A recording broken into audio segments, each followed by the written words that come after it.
Hey guys, so here is another fall look. I'm going to start off with MAC's Soft Ochre Paint Pot, and I'm just going to dab this all over my lid to prime my eyes. This is one of my favorite products to use. You can also use like any eye primer. My other favorite is Urban Decay Primer Potion, but I'm just going to dab this around with my finger in a Morphe brush.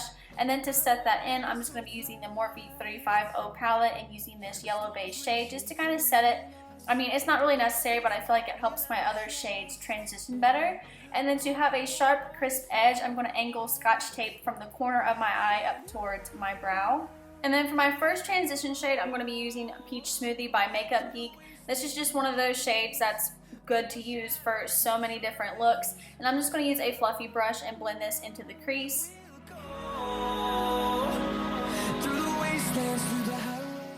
And then I went in with Makeup Geek's Creme Brulee, but it wasn't dark enough as I wanted it to be. So I still wanted to show you guys this step. I didn't want to like go past it because I did put it on both lids, but as you can see, it didn't really do much.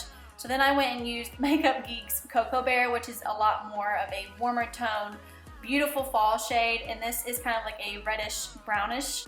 So I'm just going to blend this into my crease. Same motions pretty much. The only thing different is just I smoked it out a little bit more on my outer V.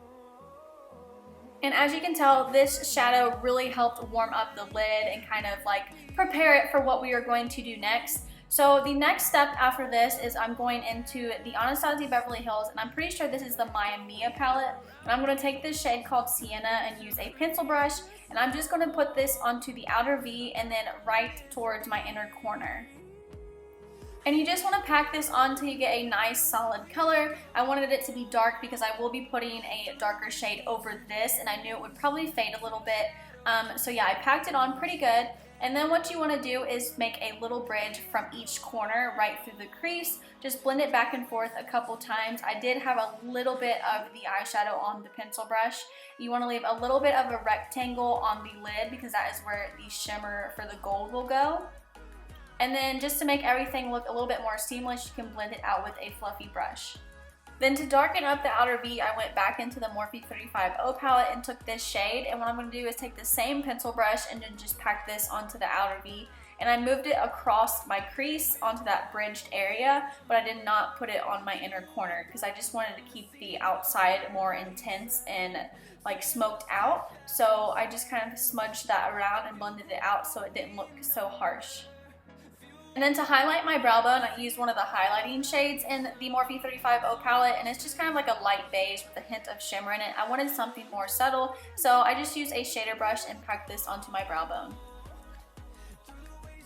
Now onto my favorite part of this eye look, I used this gold shimmery shadow that is in the Morphe 350 palette. I've been obsessed with this color. I've been really wanting to use it as like a staple in a kind of vampy fall dark eye look. So here it is, and what I did was use a flat shader brush and spritzed on some MAC's Fix Plus, and because it really helps intensify the shadow and give it like a metallic foiled effect. So I spritzed that on and then touched it into the shadow, and then I'm just going to pack it all over that lid area that I kind of left open and then blend it around. I didn't really want it to look like a straight up rectangle, so you just want to blend it around so you kind of get it where you want it. After removing the Scotch tape, you can see it gave me a clean, crisp edge, and you can remove any excess fallout with a makeup wipe.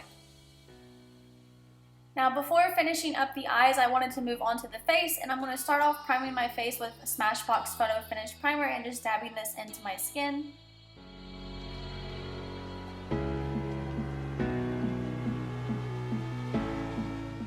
For foundation, I use Tarte's Amazonian Clay Foundation, and I use a Morphe G6 brush to kind of buff this into my skin.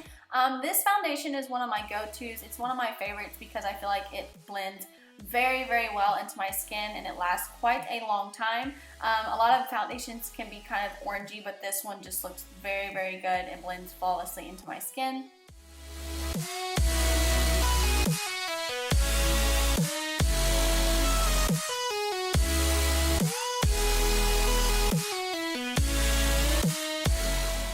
For concealer, I use Maybelline's Fit Me Concealer in the shade Light, and I use this on my forehead, my chin, a little bit down my nose, and then under my eyes to conceal any dark circles. And I used a Real Techniques blending sponge to buff everything out.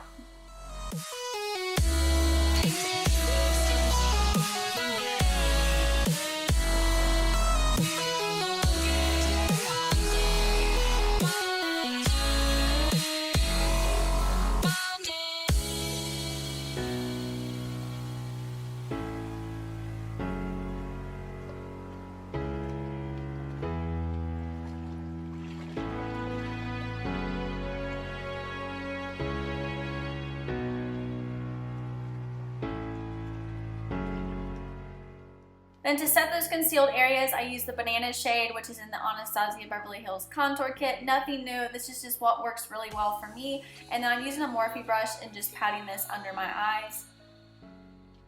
And then for bronzer, I'm going to use the shade Faun, which is also in the contour kit, and I'm going to use a Real Techniques angled brush to contour out the hollows of my cheeks, my temples, and then my jawline.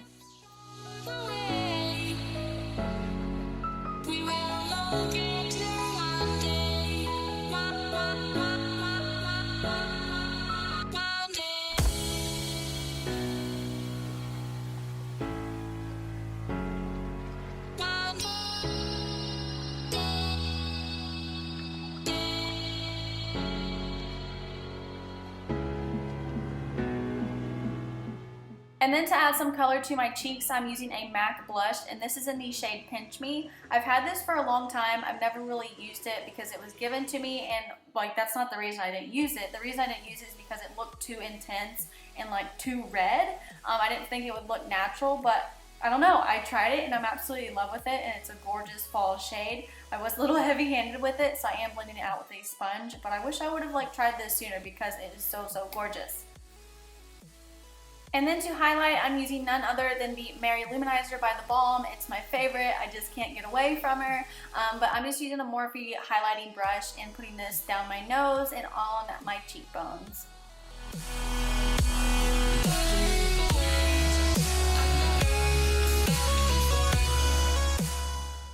Now to finish off the eyes, I used a pencil brush and I dabbed it into Sienna, and I'm just going to blend this under my lower lash line.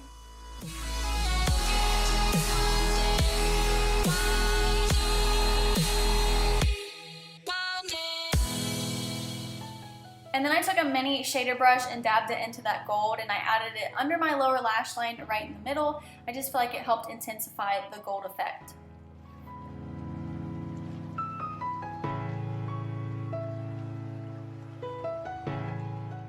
Then you can go in with any black eyeliner and line your bottom waterline. If you have any suggestions for some good black eyeliners, please let me know because I am on the hunt for some. You know, most of the ones that I have just don't last very long and they kind of smudge all over the place. But then I'm taking that pencil brush and blending everything together so that black is not so harsh. And then here is a quick little snippet of me doing my winged eyeliner. I promise I'm going to get better at showing you guys on camera. But then I'm going to go in with this gorgeous highlighting shade and dab it on my inner corner for a highlight.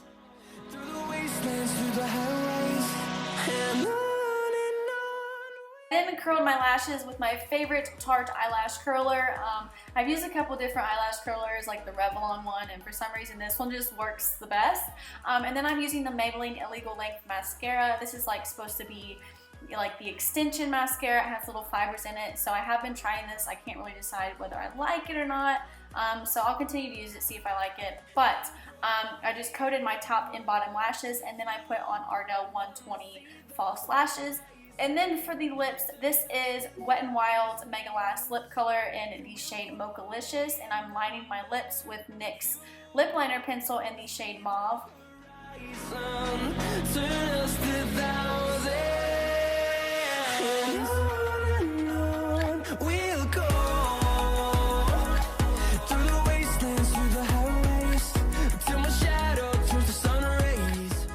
And then to make sure my makeup lasts throughout the day, I use NYX Matte Finishing Spray and just spritz this all over my face.